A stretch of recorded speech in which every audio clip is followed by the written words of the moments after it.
अध्याय 146 काल के वन साहसिक कारनामे। काल की बात सच साबित हुई, ज्यादा समय नहीं लगा। सतर्क कदमों से चलते हुए काल ने घनी झाड़ियों पर नजर दौड़ाई। पेड़ों की कतार में घुसने के कुछ ही मिनटों के अंदर उसने कई मीटर आगे हलचल देखी। एक बड़ी सी बिल्ली जैसी आकृति एक छोटे से खुले मैदान में आलस से चल रही थी। उसका गहरा भूरा कोट साफ दिखाई दे रहा था और उसके घने बालों में नाचती नारंगी रंग की झिलमिलाहट इसकी पुष्टि कर रही थी। काल ने आंखें तिरछी करके देखा, उसकी आंखों में पहचान की एक चिंगारी चमक उठी। यह वही जानवर है, वह बुदबुदाया। उसके चेहरे पर एक मुस्कान फैल गई। उसके अंदर आत्मविश्वास उमड़ आया। कोई समस्या नहीं होनी चाहिए, उसने सोचा और किसी भी आशंका को खारिज कर दिया। इस बार हालांकि वह अचानक हरकत में नहीं आया, बल्कि उसने सोच समझकर लगभग लापरवाही से उस जीव की ओर लगातार बढ़ते हुए अपनी उपस्थिति छिपाने की जरा भी कोशिश नहीं की। उसने अपना भाला नीचे रखा, लेकिन उसकी पकड़ मजबूत हो गई। आधी दूरी तय करने के बाद ही ज्वाला सिंह का सिर ऊपर उठा। उसकी जलती हुई आंखें काल पर टिकी थीं। एक धीमी गड़गड़ाहट भरी दहाड़ ने हवा को कंपा दिया। फिर भयानक गति से वह उछल पड़ा। वूश! जैसे ही विशालकाय बिल्ली ने दिल की धड़कनों में अंतर कम किया, जमीन कांप उठी। काल अपनी जगह पर खड़ा रहा, बिल्कुल शांत। जैसे ही जानवर निकट आया, उसने अंतिम हमले के लिए खुद को तैयार किया। उसके शक्तिशाली पिछले पैर स्प्रिंग की तरह कुंडलित हो रहे थे। एक कर्कश दहाड़ के साथ वह उछला, उसकी मांसपेशियों और ज्वाला का एक धुंधलापन हवा में उड़ रहा था। उसके विशाल जबड़े चौड़े हो गए, जिससे उसके उस्तरे जैसे तीखे दांतों की कतारें दिखाई देने लगी, जो सीधे काल के सिर और कंधों पर निशाना साधे हुए थे, और उसके ज्वलन तयाल की गर्मी उस पर पड़ रही थी। काल की मुस्कुराहट और भी चौड़ी हो गई। उसने जानवर को उसकी तेज रफ्तार के बावजूद साफ देखा। उसके हाथ तेज रफ्तार से हिल रहे थे। रक्षात्मक ढंग से वार करने के बजाय उसने भाले को शक्तिशाली क्षैतिज चाप में घुमाया। भाले का डंडा धुंधला हो गया, जिससे जबरदस्त केंद्रीय बल पैदा हुआ। भाले का निशाना कोई जानलेवा वार नहीं था। जैसे ही शेर नीचे उतरा, वह अविश्वसनीय बल के साथ उसके निचले जबड़े पर टकराया। क्रैक! प्रभाव बहुत भयानक था। काल के प्रहार की ताकत, उसकी बढ़ी हुई मानस शक्ति और भाले की गति ने मिलकर उस राक्षस के जबड़े को पूरी तरह से बंद कर दिया था। इसके साथ ही इस प्रहार ने फ्लेमिलियन की दिशा बदल दी। काल पर उतरने के बजाय वह विशुद्ध गतिज बल से एक तरफ जा गिरा और दर्द भरी चीख के साथ जंगल की जमीन पर जोर से गिरा। कुछ पल के लिए स्तब्ध और भ्रमित हो गया। जानवर अपने पैरों पर वापस आने की कोशिश कर रहा था। उसके बलपूर्वक बंद किए गए मुंह से एक दबी हुई गुर्राहट निकल रही थी। उसने सहज रूप से अपने जबड़े में जकड़े भाले की शाफ्ट की ओर एक विशाल पंजे वाला पंजा मारा तथा उसे उखाड़ने की कोशिश की।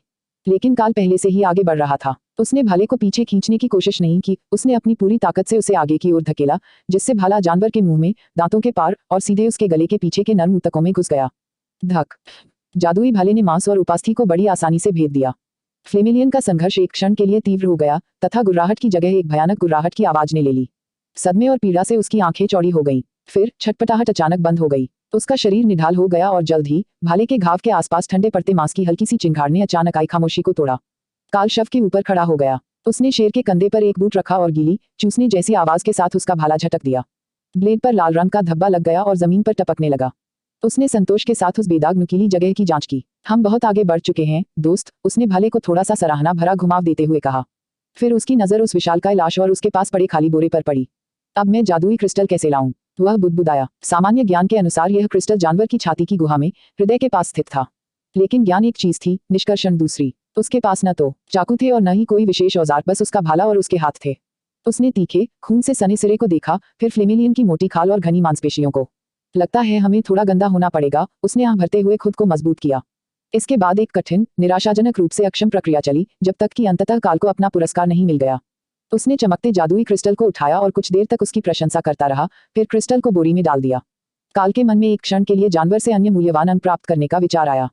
लेकिन जब उसने अपने भारी शरीर और बोरे पर गौर किया, तो उसने इस बात को खारिज कर दिया।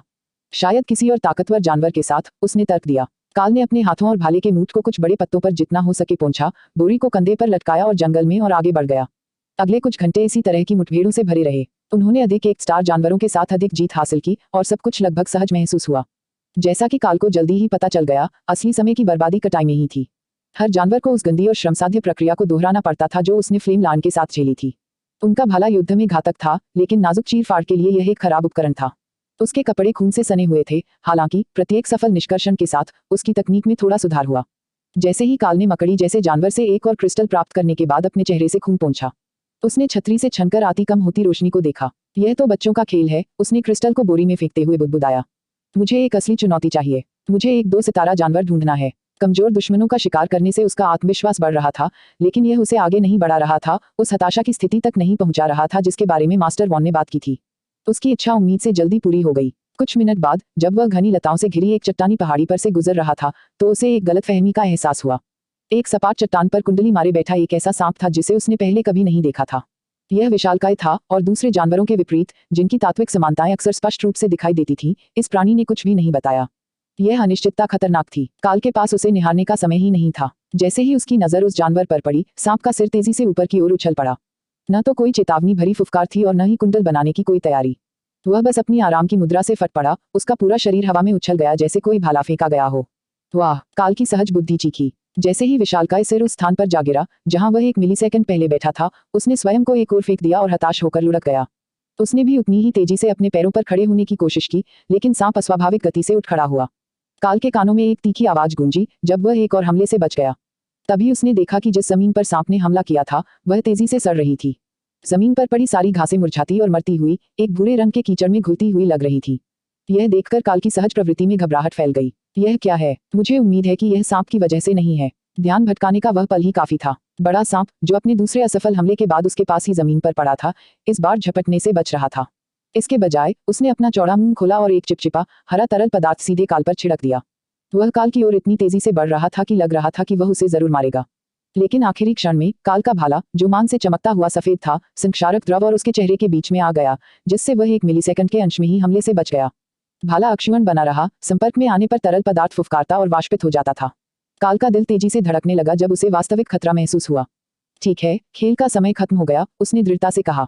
अब कोई आश्चर्य नहीं। इस बार उसने पहल की और अपनी खास छलांग लगाई। लेकिन वह अकेला नहीं था जो हवा में छलांग लगा सकता था, क्योंकि सांप ने भी ऐसा ही किया, खुद को ऊपर की ओर उछालते हुए लगभग उसकी ऊंचाई तक पहुंच गया।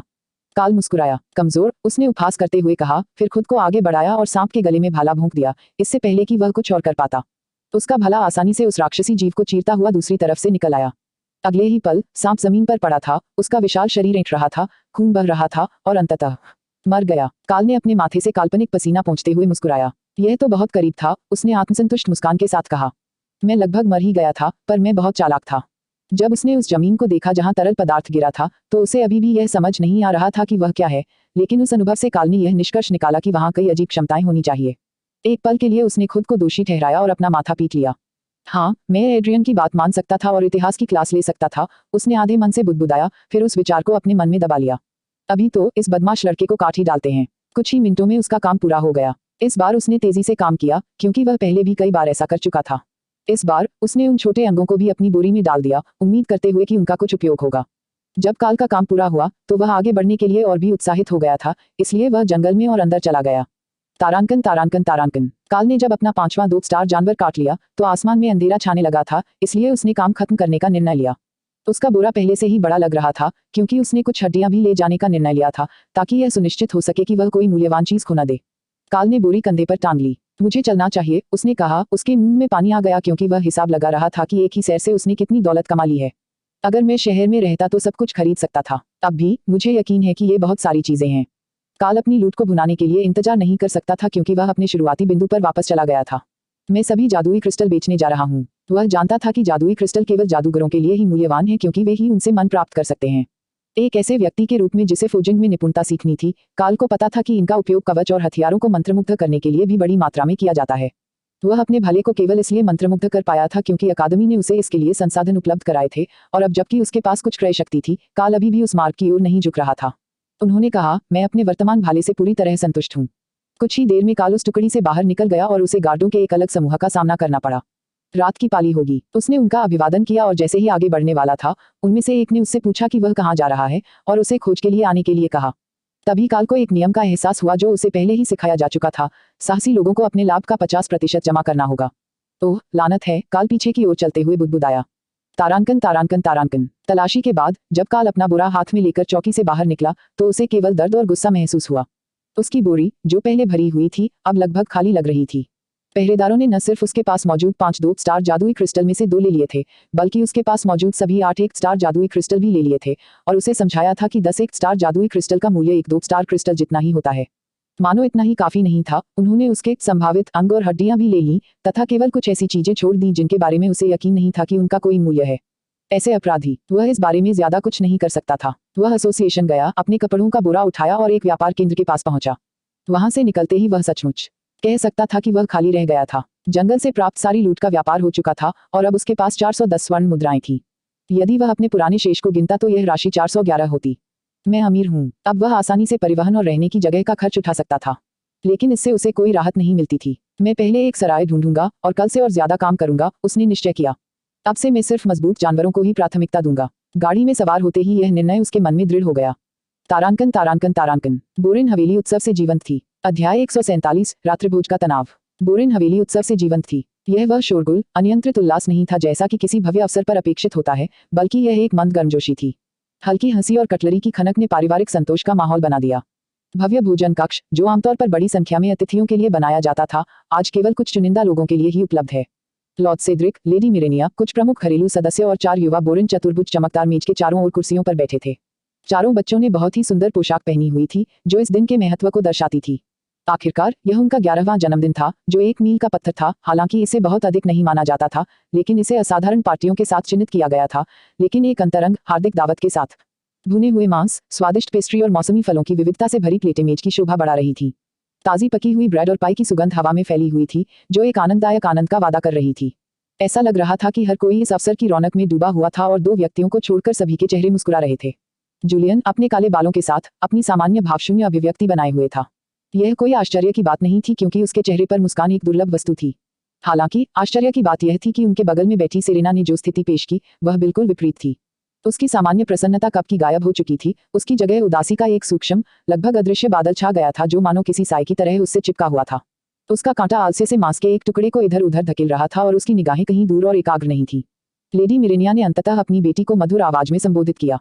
सेरेना प्यारी, क्या सब ठीक है? आज रात तुम बहुत शांत रही। अपना नाम सुनते ही सेरेना चौंक गई। उसने अचानक बड़ी बड़ी आंखों से ऊपर देखा और एक पल के लिए उनकी आंखों में विद्रोह की चिंगारी भड़क उठी, मानो वह फूट पड़ने वाली हो। लेकिन फिर एक स्पष्ट प्रयास के साथ उसने खुद को नियंत्रित किया और एक आह भरते हुए अपनी कुर्सी पर पीछे झुक गई। कोई बात नहीं माँ, वह धीरे से बोली, मैं ठीक हूँ। मिरेनिया की अभिव्यक्ति अविश्वासपूर्ण रही। नहीं, तुम नहीं हो। तुम मेरी बेटी हो, सेरेना। अगर तुम्हें कोई परेशानी हो तो तुम मुझे बता सकती हो। अपनी माँ के स्वर में शांत आग्रह से सेरेना लगभग चिढ़ गई, लेकिन फिर से उसने उन्हें निगल लिया और उसके चेहरे पर एक अभ्यासी शांति छा गई। आपको चिंता करने की जरूरत नहीं है माँ, मैं बिल्कुल ठीक हूँ। लेकिन वह ऐसी नहीं थी, बिल्कुल भी नहीं। जब से उसने एड्रियन से ज्यादा बात करना शुरू किया था, अपने परिवार के बारे में उसकी धारणा बदल गई थी। अब वह उन्हें एक अलग नजरिए से देख रही थी। उसे इस बात का भी दुख नहीं था कि एड्रियन उनके जन्मदिन के जश्न में मौजूद नहीं था, बल्कि उसका एक हिस्सा लगभग राहत महसूस कर रहा था। हालांकि उसकी अनुपस्थिति अपने साथ एक और डैक लेकर आई। महीनों से उसकी कोई खबर नहीं मिली थी। उसका हृदय एक मौन प्रार्थना से भर गया। एड्रियन, आप जहां भी हों, कृपया मेरे लिए सुरक्षित रहें। डायना की आवाज सुनकर उसके विचार अचानक बिखर गए। बहन, तुम आजकल बहुत मूडी हो रही हो, उसने होंठों पर हल्का सा मुंह बनाकर कहा। तुम्हारी सारी खुशमिजाजी और दयालुता कहाँ चली गई? डायना का स्वर किसी अनजान व्यक्ति को करुणापूर्ण लग सकता था, लेकिन सेरेना ने उसके दिखावे को भांप लिया। वह मेरा मजाक उड़ा रही है, उसने सोचा। उसके मुंह में कड़वा स्वाद आ रहा था। अपनी बहन के सच्चे इरादों की वास्तविकता को देखते हुए उसने अपने कांटे को थोड़ा और कस लिया और उदासीनता का दिखावा करते हुए अपनी प्लेट में खाना डालना जारी रखा। डायना की प्रतिक्रिया की कमी से स्पष्ट रूप से चिढ़ हुई और उसके चेहरे पर गुस्से की झलक दिखाई दी, जो उसे अच्छी तरह से जानने वालों को आसानी से दिखाई दे रही थी। ओह, अब तुम मुझे अनदेखा कर रहे हो, है ना? उसकी आवाज तेज होते ही उसने अचानक कहा, मैं देख रही हूँ कि जिस नाइट बॉय के साथ तुम हाल ही में रोमांस कर रही थी, वो तुम्हारे दिमाग में घुस गया है। या तुम्हें लगता है कि मैंने तुम्हें तब देखा ही नहीं था? अचानक लगाए गए आरोप से सेरेना का सिर अचानक ऊपर उठ गया। डाइनिंग हॉल में सन्नाटा छा गया। एकमात्र ध्वनि कटलरी की हल्की खनक थी। जबकि जूलियन खाना जारी रखे हुए था, ऐसा प्रतीत हो रहा था कि उसे घटनाओं के नाटकीय मोड़ में कोई रुचि नहीं थी। तभी लेडी मिरेनिया की आवाज सन्नाटे को चीरती हुई आई, जो सदमे और अविश्वास से भरी हुई थी। सेरेना, उसने आंखें चौड़ी करके कहा। लॉर्ड सेड्रिक, जो चुपचाप अपने भोजन का आनंद ले रहे थे, भी रुक गए। उनका कांटा उनके मुंह तक आधा पहुंच चुका था और उनके चेहरे पर अब एक तनाव उभर आया था। यह वैसा नहीं था जैसा लग रहा था। माँ, पिताजी, मैं समझा सकता हूँ। सेरेना ने समझाने की कोशिश की, लेकिन दोनों में से कोई सुनने को तैयार नहीं था। लॉर्ड सेड्रिक ने धीरे से अपना हाथ मिरेनिया के हाथ पर रख दिया, जो उनके बीच सहमति का एक मौन संकेत था। फिर उसने अपनी नजर सेरेना की ओर घुमाई। इसके बाद आपकी माँ और मैं आपसे बात करना चाहेंगे। हाँ पापा, सेरेना बुदबुदाई। उसे पूरा यकीन था कि उसने खुद को गंभीर मुसीबत में डाल लिया है। कुछ ही मिनटों में जीवंत भोज में 180 डिग्री का पूर्ण परिवर्तन हो गया। हल्की फुल्की बातचीत खत्म हो गई थी और उसकी जगह एक गहरी खामोशी छा गई थी। मेज पर बचा हुआ भोजन भी अपना आकर्षण खोता हुआ प्रतीत हुआ और आश्चर्यजनक रूप से कुछ ही समय में भव्य जन्मदिन का भोजन समाप्त हो गया। एक एक करके घर के सदस्य और लेडी मिरेनिया तथा लॉर्ड सेड्रिक ने खुद को माफी दी और जल्द ही भव्य भोजन मेज पर केवल जूलियन, फैबियन और डायना ही बचे। जूलियन धीमी गति से खाना खा रहा था। ऐसा प्रतीत होता है कि हाल के नाटक से उस पर कोई असर नहीं पड़ा। हालांकि फैबियन और डायना ने बहुत पहले ही अपना खाना खत्म कर लिया था। जिस क्षण सेरेना उनकी नजरों से ओझल हुई, फैबियन अपनी बहन की ओर मुड़ा। आप जानते हैं कि यह आवश्यक नहीं था। और तुम अपने आप को क्या समझते हो? डायना ने तुरंत जवाब दिया। तुम्हें लगता है कि तुम मुझे बता सकते हो कि मुझे क्या करना चाहिए? अपनी बहन की बात सुनकर फेबियन के होंठ फड़क उठे और उसकी आंखों में एक खतरनाक चमक आ गई। बिना एक शब्द कहे उसके चारों ओर एक ठोस दबाव भर गया जब उसने अपनी दुर्जेय 3 स्टार आभा को छोड़ा। उससे अचानक निकली अपार शक्ति ने डायना को अदृश्य भार से दबा दिया। डायना हौंफने लगी, उसकी सांस गले में अटक गई और वह सहज रूप से दम घुटने वाली ताकत से संघर्ष करने लगी। उसका चेहरा एक खामोश लड़ाई में विकृत हो गया, लेकिन कुछ क्षण के गहन प्रयास के बाद वह दमनकारी आभा को तोड़ने में सफल रही। बिना एक शब्द कहे उसने अपनी कुर्सी को जोर से पीछे धकेला और फुफकारते हुए भोजन कक्ष से बाहर निकल गई। वह अपने भाई के साथ आगे कोई टकराव का जोखिम नहीं उठाना चाहती थी।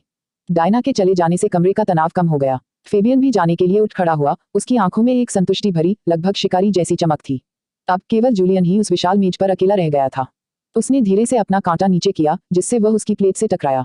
उसने मुश्किल से छुए गए भोजन की ओर देखा और धीरे से कहा, यह समय के बारे में है। फिर एक जानबूझकर किए गए इशारे के साथ उन्होंने अपनी कुर्सी को पीछे धकेला और जाने से पहले खड़े हो गए।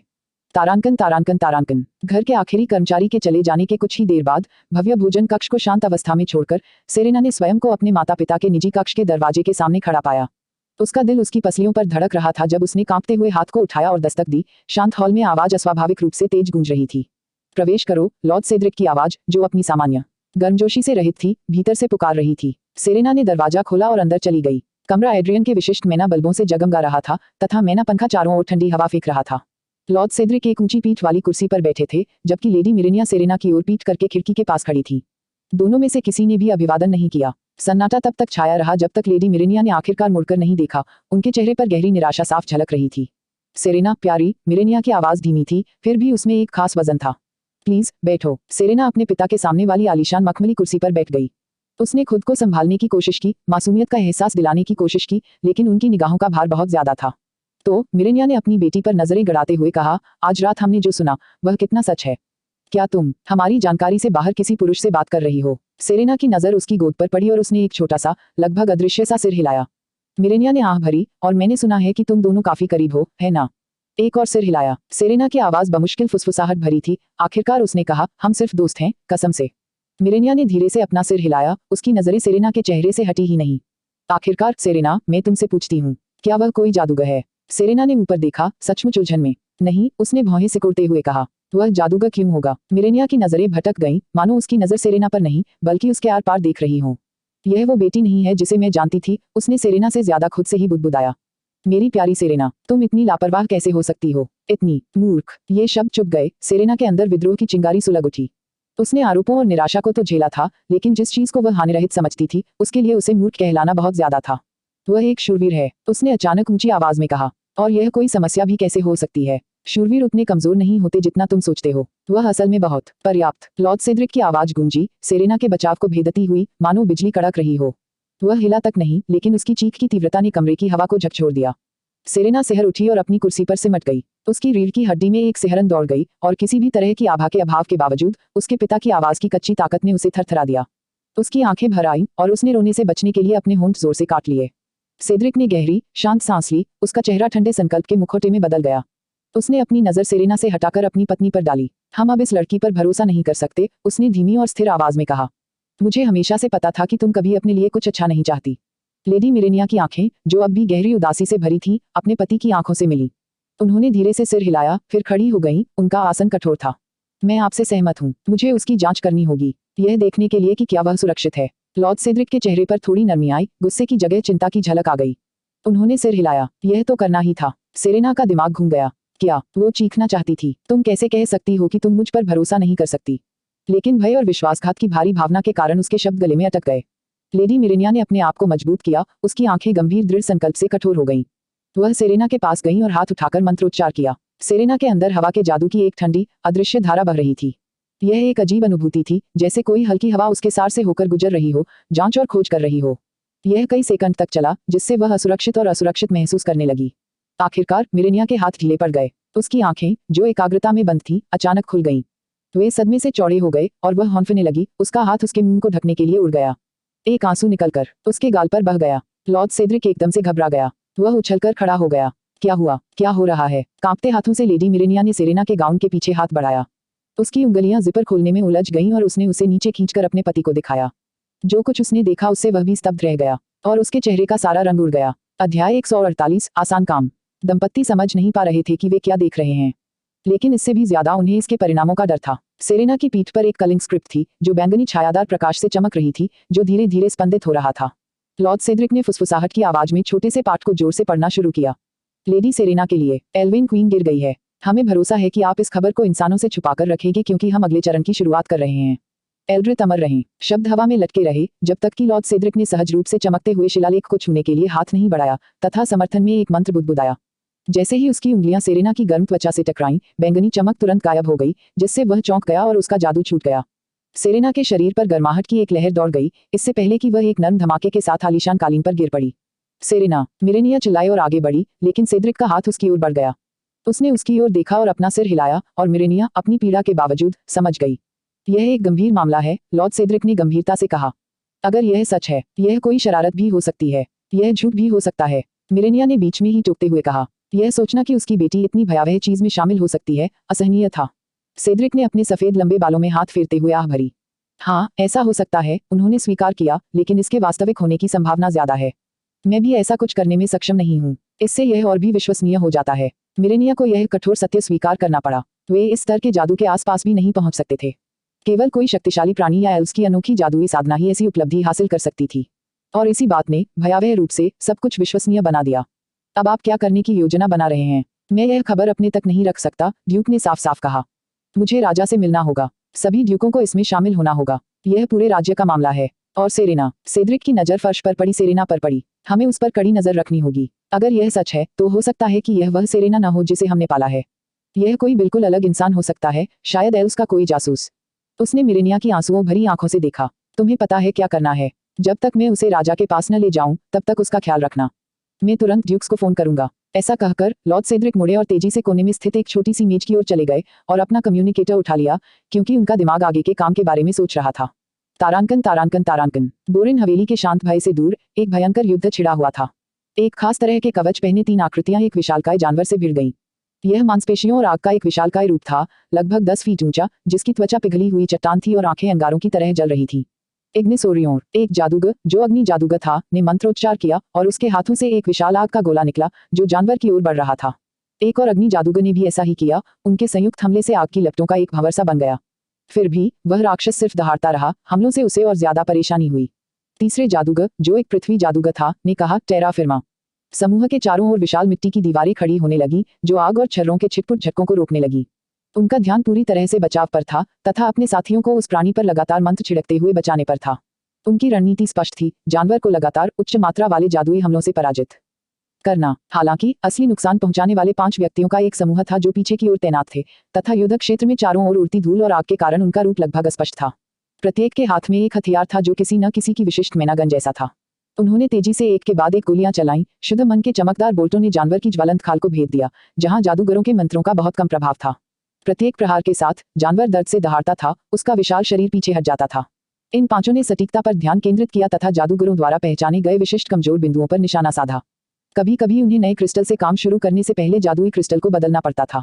यह सब अभ्यास और कुशलता से किया जाता था। इस बीच जादूगरों ने स्वयं ही जानवर को विचलित रखा और उसके विनाशकारी प्रभाव को नियंत्रित किया। यह युद्ध आक्रमण और बचाव का एक भीषण नृत्य था, लेकिन धीरे धीरे निश्चित रूप से स्थिति बदलने लगी। जानवर की चाल धीमी हो गई और उसका हमला कम शक्तिशाली हो गया।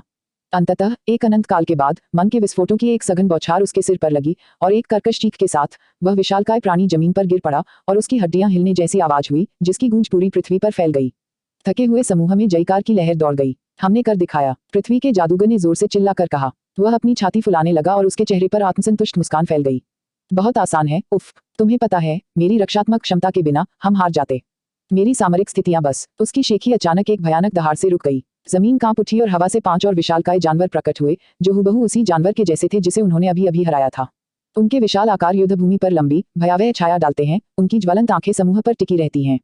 थके हुए लड़ाकों में एक सामूहिक आह भर गई। घबराहट बढ़ने लगी। वे अपनी बेल्ट में बंधे उपकरणों को टटोल रहे थे। भाई चलो चलो, पृथ्वी का जादूगर चिल्लाया, लेकिन उन्हें इसकी जरूरत नहीं थी। उसी क्षण 1 किलोमीटर दूर स्थित एक इमारत से एक धुंधली सी रोशनी चमक उठी। इससे पहले कि दर्शक उन जानवरों को पूरी तरह पहचान पाते, एक आकृति उस ढांचे से बाहर निकली। असंभव सी शालीनता और पलक झपकते ही वह बस आगे बढ़ गया। बस यह एक कदम नहीं था। इससे पहले कि हैरान दर्शक फिर से पलकें झपका पाते, वह जानवरों के बीच था। स्कंच, वाह, कुरकुराहट, बूम, ठोरक। हवा में उल्टी सीधी गीली धमकियों की एक श्रृंखला गूंज रही थी जो इतनी तेज थी कि उसे पहचानना मुश्किल था।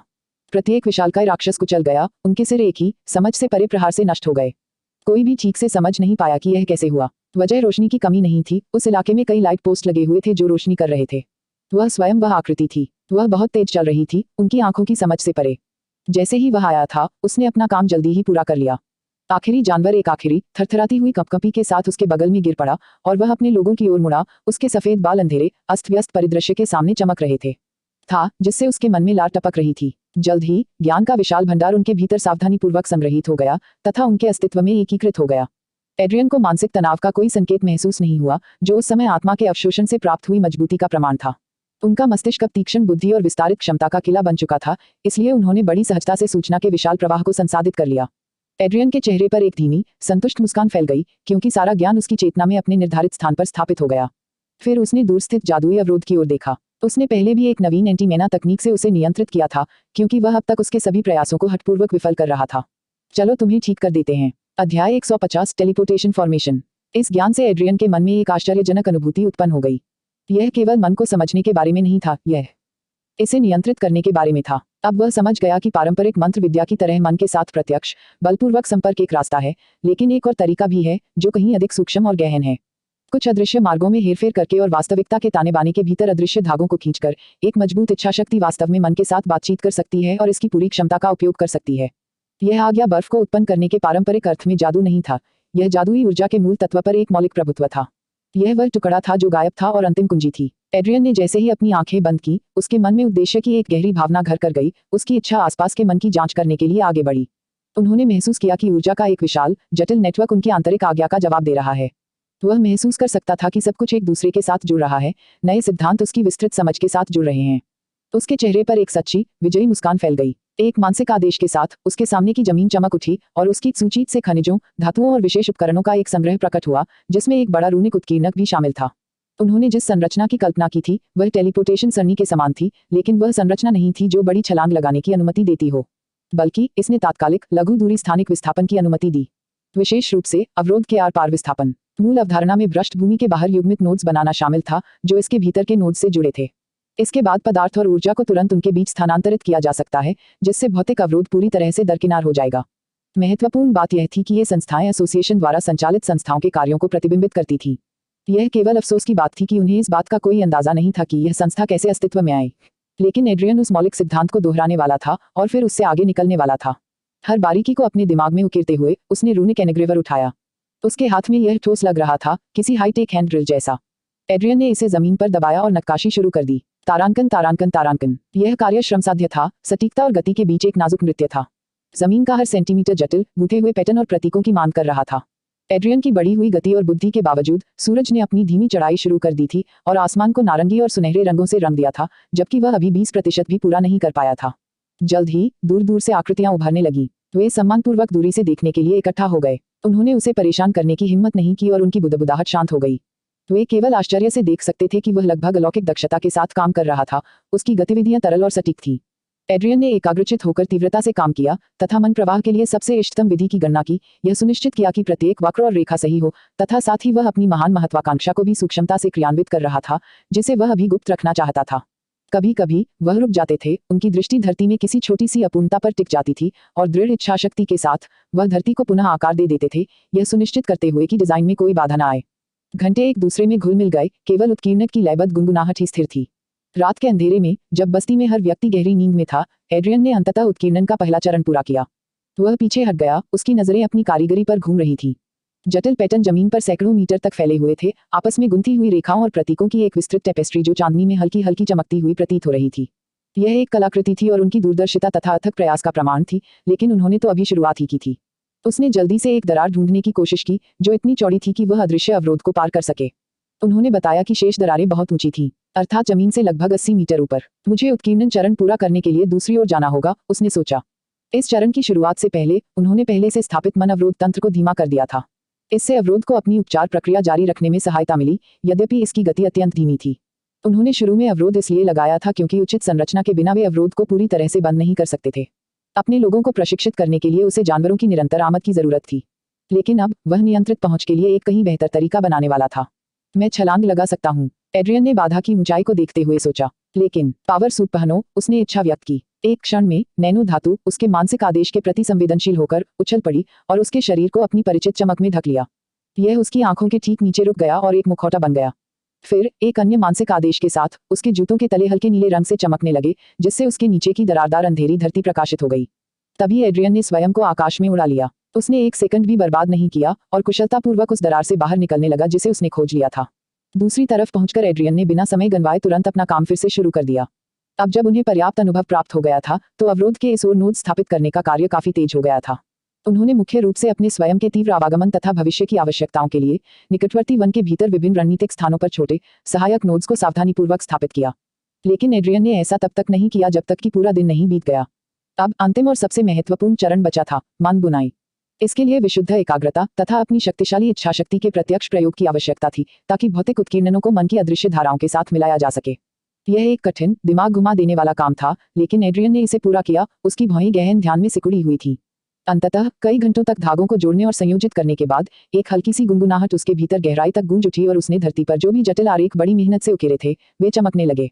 जमीन से एक चमकदार नीली रोशनी फूट पड़ी, जिसने रात के आकाश को एक अलौकिक चमक से नहला दिया। एड्रियन खड़ा हुआ और उसके होठों से एक गहरी सांस निकली, जैसे ही उसने अपने माथे से पसीने की बूंद पोंछी। वह मंत्रमुग्ध होकर देखता रहा, क्योंकि तीव्र चमक पूरे 1 मिनट तक बनी रही, जो उन्मुक्त शक्ति का एक निर्विवाद प्रकाश स्तंभ थी।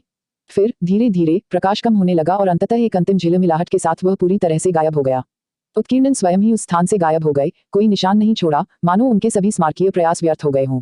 लेकिन ऐसा नहीं हुआ। एड्रियन अब भी उसे महसूस कर सकता था। धरती के नीचे एक तेज गूंज थी, सिर्फ वही उसे महसूस कर सकता था। संरचना सक्रिय थी, वह सफल रहा। अध्याय 151, स्पार्कबोन्स। एड्रियन की निगाह अब अदृश्य हो चुकी संरचना पर टिकी हुई थी और उसके भीतर संतुष्टि की गहरी भावना घर कर गई। अब इसका परीक्षण करने का समय आ गया था। वह बैरियर के बिल्कुल किनारे पर स्थित एक छोटी, सादी धातु की इमारत की ओर चला गया। इस संरचना को व्यवहारिकता को ध्यान में रखकर डिजाइन किया गया था। इसका प्रवेश द्वार पीछे की ओर सावधानीपूर्वक बनाया गया था। सामने से एक बड़ी आयताकार खिड़की, जो किसी दुकान के सामने की प्रदर्शनी जैसी थी, से अंदर के एक हिस्से का स्पष्ट दृश्य दिखाई देता था। एड्रियन ने इस इमारत को नियंत्रण चौकी के रूप में नामित किया था। यह एसोसिएशन द्वारा अपने टेलीपोर्टेशन नोड्स के लिए संचालित नियंत्रण चौकियों से काफी मिलता जुलता था, फिर भी इसमें एक महत्वपूर्ण अंतर था। एसोसिएशन की चौकियां अपनी संरचनाओं को शक्ति प्रदान करने के लिए पूरी तरह से जादुई क्रिस्टल की निरंतर महंगी आपूर्ति पर निर्भर थी। जब तक कोई उनके रूनिक सकल पर कदम रखता, उसे स्थानांतरित कर दिया जाता, एक सरल, बिना सोचे समझे तंत्र। हालांकि एड्रियन का डिजाइन मौलिक रूप से अलग था। उसने पिछला दरवाजा धक्का देकर खोला और अंदर कदम रखा। नियंत्रण कक्ष सादा था। एक एकल, मजबूत योग छोटे स्थान पर हावी था, जो स्पष्ट रूप से टेलीपोर्टेशन शुरू करने के लिए डिजाइन किया गया था। इसके बगल में 3 छोटे बटन थे, जो अलग अलग परिचालन मोड प्रदान करते थे। पहला बटन संरचना को अवरोध के ठीक बाहर मुख्य नोड से जोड़ने के लिए था। एक सीधा, इच्छित स्थानांतरण बिंदु। दूसरा, यादृच्छिक स्थानांतरण के लिए था, जिसमें एकमात्र शर्त यह थी कि स्थानांतरित किया गया व्यक्ति जंगल के किनारे कहीं न कहीं अवश्य दिखाई देगा, जिससे प्रशिक्षण या रणनीतिक तैनाती के लिए कुछ हद तक अनिश्चितता बनी रहेगी। एड्रियन ने पहला बटन दबाया। जैसे ही आंतरिक गियर लगे, दीवारों के भीतर से हल्की क्लिक और घूमने की आवाजें गूंजी। बड़ी खिड़की से बाहर देखने पर अब कोई भी स्पष्ट रूप से बाहर जमीन पर एक बड़ा, चमकता हुआ चक्र देख सकता था, जो पारगमन के लिए सटीक स्थान को चिन्हित कर रहा था। उसने एक थैली में हाथ डाला, एक चमकता हुआ सोने का सिक्का निकाला और उसे खुली खिड़की से बाहर फेंक दिया। सिक्का सीधे रोशन घेरे पर जा गिरा। एकाग्र भाव से एड्रियन ने जुए को नीचे धकेल दिया। एक क्षण में ही सिक्का दृष्टि से ओझल हो गया और उसमें कोई चमक भी नहीं बची। बहुत बढ़िया, एड्रियन ने धीरे से कहा। चूंकि सिक्का अवरोध के दूसरी ओर निर्दिष्ट नोड पर सफलतापूर्वक उतरा था, इसलिए यह तीसरे, प्रायोगिक बटन के लिए आवश्यक शर्तों को पूरा करता था। एड्रियन ने उसे दबाया और फिर, एक धीमी, सोची समझी गति के साथ, उसने जुए को वापस उसकी मूल स्थिति में खींच लिया। जैसे ही यह अपनी जगह पर आया, सोने का सिक्का चमकते हुए वृत्त पर पुनः प्रकट हो गया। ऐसा प्रतीत हुआ जैसे वह कहीं से भी प्रकट हुआ हो। यह काम करता है, एड्रियन ने कहा। यह विशेष डिजाइन महज एक कार्यात्मक उपकरण से अधिक था, यह एक प्रयोग था। इसने भेजे गए पिन की बलपूर्वक वापसी को प्रदर्शित किया, बशर्ते कि वह पिन संबंधित नोड पर बना रहे। चूंकि सिक्का एक बार परिवहन के बाद हिल नहीं सकता था, इसलिए इसने निर्बाध वापसी की शर्तें पूरी कर ली थी। इस परीक्षण की विशिष्ट प्रकृति के बावजूद एड्रियन परिणाम से बहुत प्रसन्न थे। संरचना बिल्कुल वैसी ही थी जैसी उसने कल्पना की थी। अब जब योग अपनी मूल स्थिति में आ गया, तो बाहरी घेरे से सक्रिय चमक फीकी पड़ गई, जिससे संरचना निष्क्रिय हो गई। एड्रियन नियंत्रण चौकी से बाहर निकला। ठंडी रात की हवा एक सुखद अनुभूति थी। इस विशाल परियोजना पर बिताए गए दिन बहुत ही कष्टदायक थे और एड्रियन संचित थकान को महसूस कर सकता था। उन्होंने अपनी बाहें फैलाकर रात के आकाश के विशाल विस्तार की ओर देखा, फिर अपने निजी पैनल पर प्रदर्शित समय पर नजर डाली। रात 11:56 बजे। मैं कल घोषणा करूंगा, एड्रियन ने जोर से निर्णय लिया। मुझे थोड़ा आराम करना चाहिए। ये शब्द कहते हुए वह आसमान में उड़ गया। उसके जूतों से निकलती एक हल्की नीली चमक उसे तेजी से अपने निजी भवन की ओर ले जा रही थी, जो क्वार्टर के बिल्कुल बीचों बीच स्थित था। वह धीरे से उसकी विशाल बालकनी पर उतरा। अंदर कदम रखने से पहले एड्रियन रुका। उसकी नज़र उसके नीचे फैली अन्य इमारतों पर पड़ी। उनमें से कई से हल्की हल्की रोशनी चमक रही थी, जो मन बल्बों से संचालित थी और उस आधुनिक वास्तुकला को रोशन कर रही थी जो अब इस नवजात बस्ती की पहचान बन गई थी। चिकनी पक्की सड़कें इस क्षेत्र को एक दूसरे से जोड़ती थीं। पहले की तुलना में यह सचमुच इस बात का प्रमाण है कि हम क्या हासिल कर सकते हैं, उन्होंने कहा। उनके अंदर गहरी संतुष्टि थी। लेकिन यह तो बस शुरुआत है, उन्होंने दोहराया। बिजली प्रबंधन, औद्योगिक सुविधाएं और भर्ती, ये मेरे अगले लक्ष्य हैं। इन्हीं विचारों से प्रेरित होकर वह बालकनी के दरवाजे से होते हुए सीधे अपने निजी बेडरूम की ओर बढ़ा और फिर आलीशान किंग साइज बिस्तर पर गिरकर अपने सारे कपड़े उतार दिए। लगभग तुरंत ही उसे नींद ने जकड़ लिया। तारांकन तारांकन तारांकन। अगली सुबह 11 बजे तक 21 व्यक्तियों का पूरा समूह अपने परिवर्तित क्षेत्र के बिल्कुल किनारे पर अदृश्य अवरोध के ठीक पहले इकट्ठा हो गया था। सुबह की अपनी जिम्मेदारियां पूरी करके वे सभी तरोताजा हो चुके थे और एड्रियन की बहुप्रतीक्षित ब्रीफिंग के लिए इकट्ठा हुए थे। हवा में उत्सुकता का मिला जुला माहौल था। एड्रियन उनके सामने खड़ा था। उसकी मुद्रा आत्मविश्वास और शांत अधिकार से झलक रही थी। उसकी नजरें गर्व से हर चेहरे पर घूम रही थी। आप सभी 21 लोगों के लिए, उन्होंने शुरुआत की। मैं सचमुच इस बात से प्रभावित हूं कि हम सब कितनी दूर तक पहुंच गए हैं। आपकी कड़ी मेहनत, आपका अटूट समर्पण और सीमाओं से आगे बढ़ने की आपकी इच्छाशक्ति ने न केवल मेरी उम्मीदों को पूरा किया है, बल्कि उनसे भी बढ़कर किया है। मुझे यह बताते हुए गर्व हो रहा है कि मैंने सही लोगों को चुना है। भीड़ में धीमी लेकिन प्रशंसापूर्ण फुसफुसाहट की लहर दौड़ गई। हम वाकई बहुत आगे आ गए हैं, एड्रियन ने अपनी आवाज में थोड़ी और गंभीरता लाते हुए कहा, लेकिन इसमें कोई शक नहीं कि यह अंत नहीं है। यह तो बस शुरुआत है। अब हम अपनी क्रांति के अगले चरण की ओर बढ़ रहे हैं और मैं आपको विश्वास दिलाता हूं कि काम होगा। बहुत सारा काम। उनके होठों पर एक गर्मजोशी भरी मुस्कान थी, जो उनके उत्सुक श्रोताओं के चेहरों पर झलक रही थी। यह अगला चरण महत्वपूर्ण है। हम इस क्षेत्र को अपना अंतिम सुरक्षित घर, प्रगति और सुरक्षा का प्रतीक बनाने का प्रयास करेंगे। वह रुका और अपने शब्दों को समझने लगा। कल रात मैंने अवरोध निर्माण का काम पूरा कर लिया। समूह में एक सामूहिक आह भरी गई, जिसके तुरंत बाद उत्साह की फुसफुसाहट सुनाई दी। मैं आप सभी को इसका उपयोग करना सिखाऊंगा और हम जादुई जंगल का पूर्ण रणनीतिक उपयोग करेंगे। इस संरचना के दृढ़ हो जाने के बाद अब कोई आश्चर्यजनक हमला नहीं होगा। फिलहाल हमारा ध्यान अपने काम, अपने विकास और अपनी नींव को मजबूत करने पर रहेगा। सभी ने सहमति में हाथ जोड़कर सिर हिलाया। उनके चेहरे समझ और नए इरादे से चमक रहे थे। फिर एड्रियन ने उन सभी की तरफ देखा। उसकी आंखों में एक नई चमक थी।